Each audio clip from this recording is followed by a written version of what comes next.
Em 11 de setembro de 1925, na pequena cidade de Camoí, em Porto Rico, nascia um menino chamado José Joaquim Návila Portalatim, que mais tarde o mundo conheceria simplesmente como I.E. Ávila. Filho de uma família humilde, cresceu cercado pelas tradições do povo porto-riquenho, onde a fé católica e os costumes simples moldavam a vida das pessoas.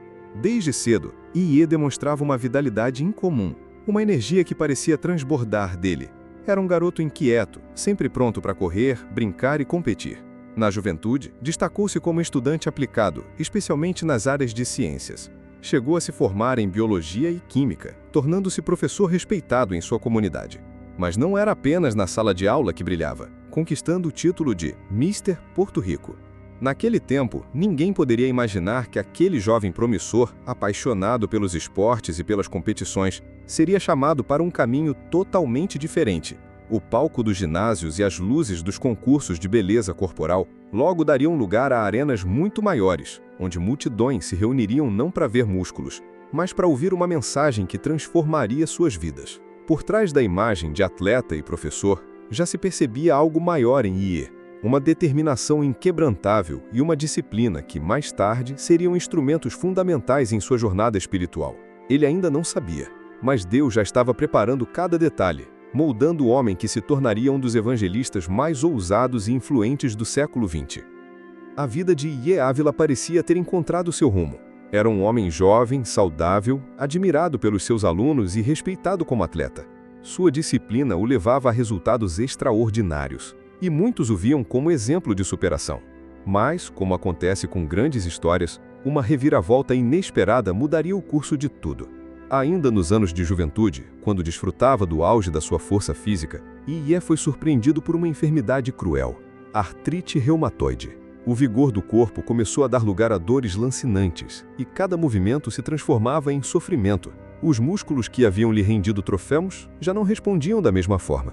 E o homem que antes parecia invencível, agora se via quebrantado, limitado e humilhado pela dor.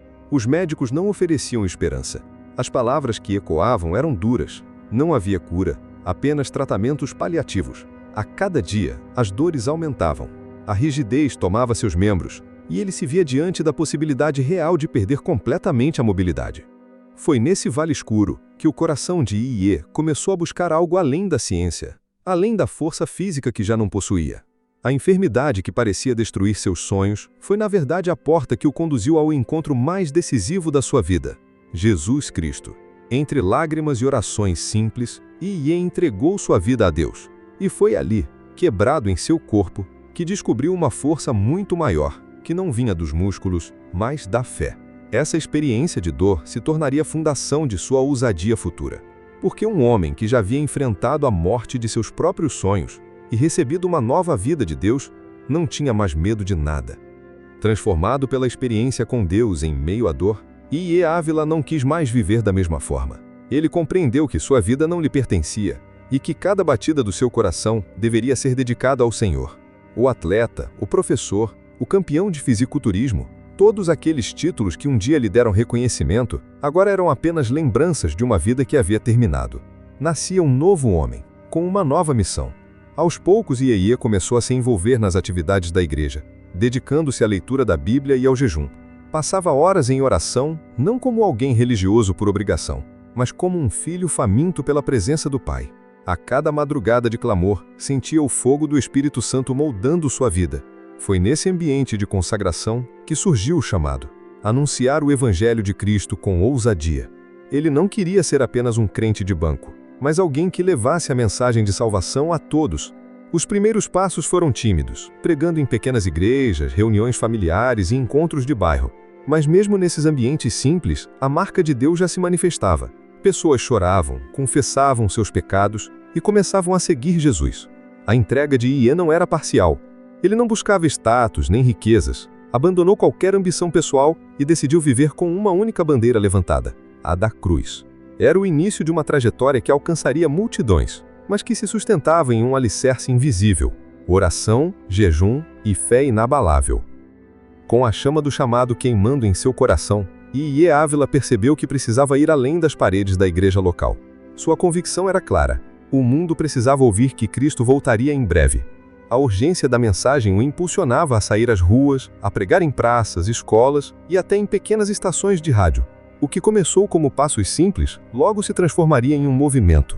Nos anos 60, ele lançou oficialmente o ministério Cristo Viene, que viria a se tornar um marco para toda a América Latina. O nome não era apenas um título, mas um grito profético que resumia a essência da sua pregação.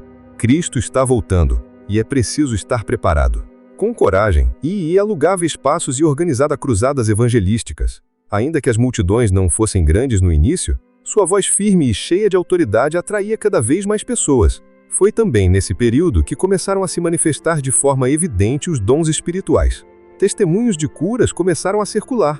Pessoas que chegavam enfermas voltavam para casa com saúde. Os que sofriam opressões espirituais encontravam libertação. E não eram apenas os milagres que impressionavam, mas a ousadia com que ele falava. IE não suavizava suas palavras, chamava ao arrependimento sem medo das críticas. Muitos que o ouviram pela primeira vez disseram que se sentiam confrontados, como se Deus estivesse falando diretamente com eles. Outros diziam que ao entrar numa de suas reuniões, um peso espiritual os envolvia, levando-os a dobrar os joelhos sem que ninguém pedisse. Esse era apenas o início de algo que se tornaria grandioso, porque IE acreditava que cada vida alcançada era parte do cumprimento de uma missão muito maior.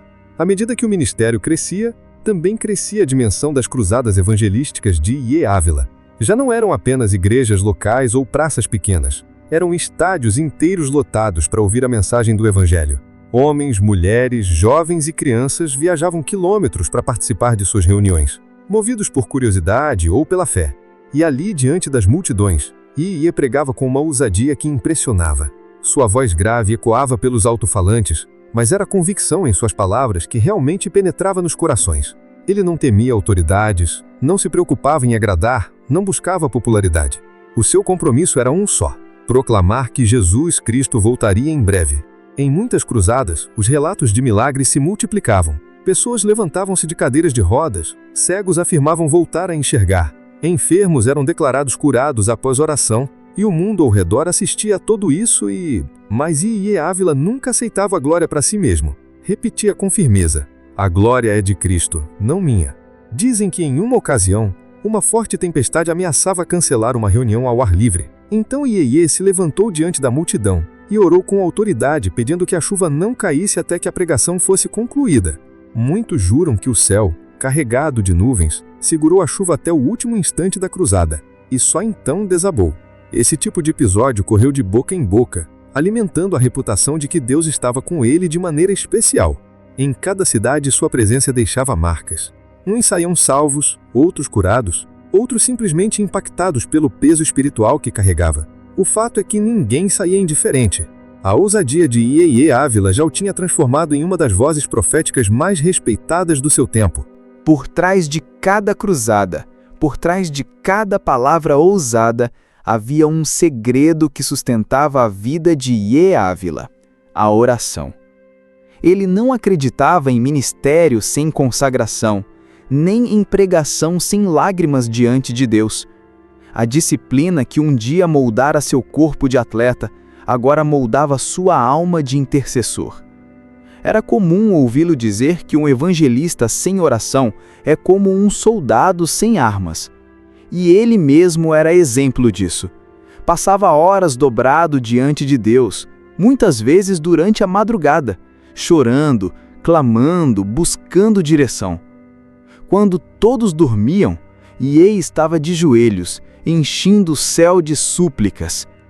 Dizem que em algumas noites de vigília, quem se aproximava do lugar de oração sentia um ambiente carregado de reverência, como se a atmosfera fosse diferente.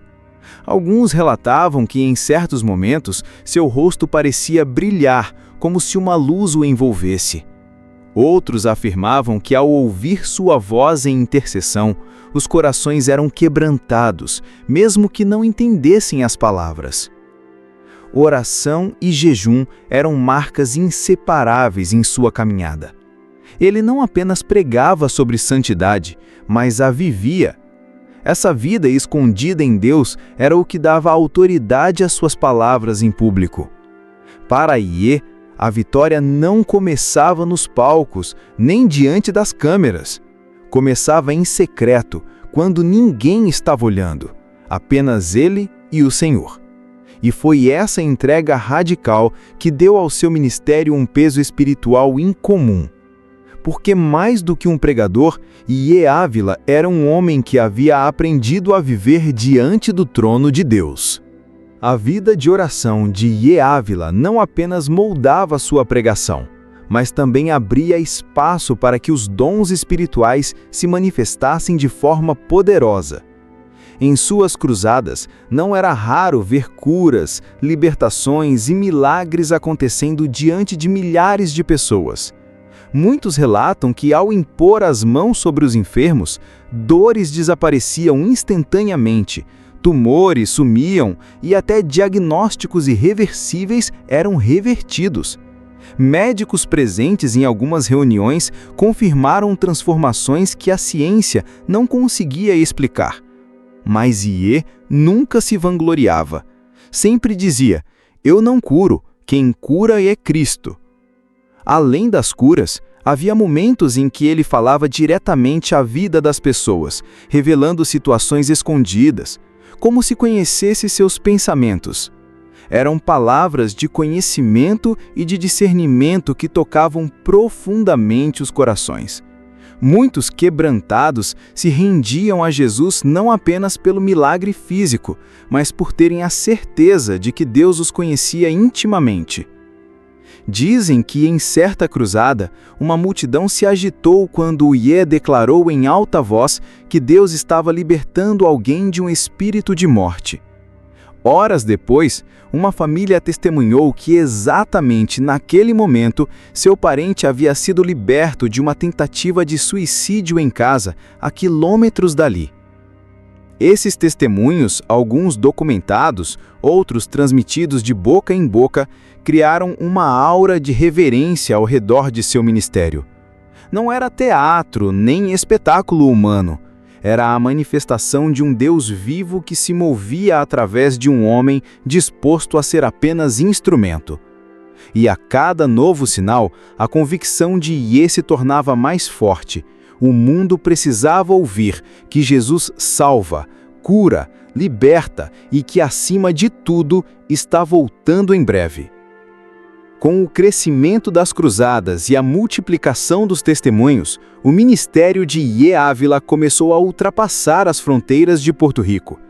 Sua mensagem já não cabia apenas em praças e estádios locais.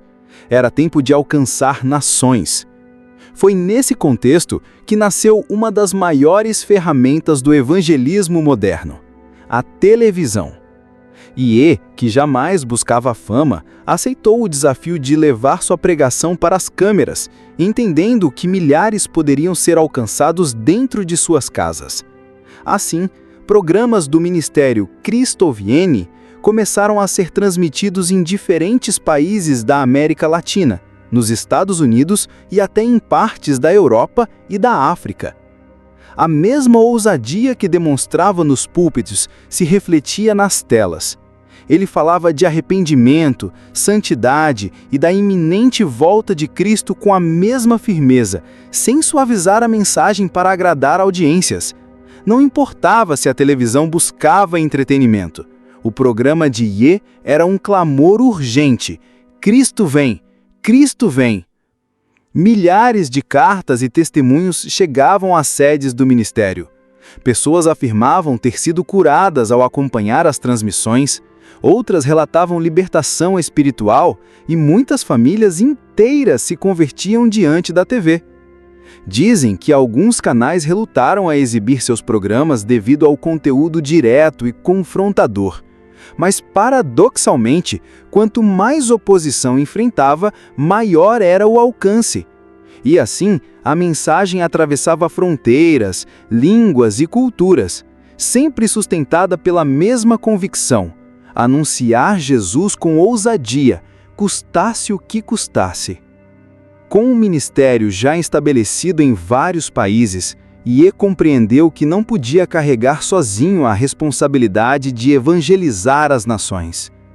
Por isso, dedicou-se também a formar e levantar novos pregadores.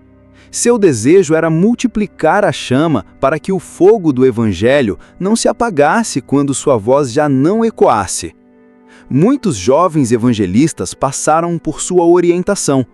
Alguns tornaram-se grandes pregadores internacionais, outros tornaram-se pastores locais, mas todos levavam consigo a marca da ousadia e da santidade que aprenderam com Iê. Ele não apenas pregava sobre santidade, mas a vivia. Essa vida escondida em Deus era o que dava autoridade às suas palavras em público. Para Iê, a vitória não começava nos palcos, nem diante das câmeras. Começava em secreto, quando ninguém estava olhando, apenas ele e o Senhor. E foi essa entrega radical que deu ao seu ministério um peso espiritual incomum, porque mais do que um pregador, Iê Ávila era um homem que havia aprendido a viver diante do trono de Deus. Com o passar dos anos, o corpo de Iê Ávila, já marcado pela artrite e pelo desgaste da vida, foi se enfraquecendo. As pernas que um dia o sustentaram nos palcos de fisiculturismo agora se moviam com dificuldade. A voz ainda firme, carregava o peso da idade, mas também a sabedoria de décadas pregando o Evangelho. Mesmo assim, sua chama nunca se apagou. Até seus últimos dias, Iê continuava pregando. Quando não podia mais viajar, falava através da televisão, gravando mensagens que ainda ecoam pelo mundo. A cada programa, repetia com insistência: Cristo vem, Cristo vem. Não havia espaço para distrações. Seu coração permanecia ardendo pela volta de Jesus. Em 28 de junho de 2013, aos 87 anos, Iê partiu dessa vida. Porto Rico chorou, a América Latina se despediu, e milhares de pessoas em diferentes nações sentiram como se um general do exército de Cristo tivesse concluído sua carreira. Mas, ao mesmo tempo, havia um senso de vitória. Ele tinha combatido o bom combate, guardado a fé e mantido acesa a chama até o último fôlego. Seu legado não ficou apenas nos programas de TV, nas cruzadas ou nos testemunhos de milagres. Ficou na vida de incontáveis homens e mulheres que, impactados por sua mensagem, se renderam a Cristo. Ficou na geração de evangelistas que levantou, que hoje seguem pregando com a mesma ousadia. Ficou na memória viva de histórias que ainda circulam, algumas registradas, outras ditas como dizem, mas todas apontando para o mesmo fato. Iê Ávila foi um homem tomado por Deus. Ele não foi lembrado como atleta, nem como professor, nem como um simples pregador. Foi lembrado como alguém que entregou tudo por amor ao Evangelho. E até hoje, sua voz continua ecoando nos corações. Cristo viene, Cristo viene.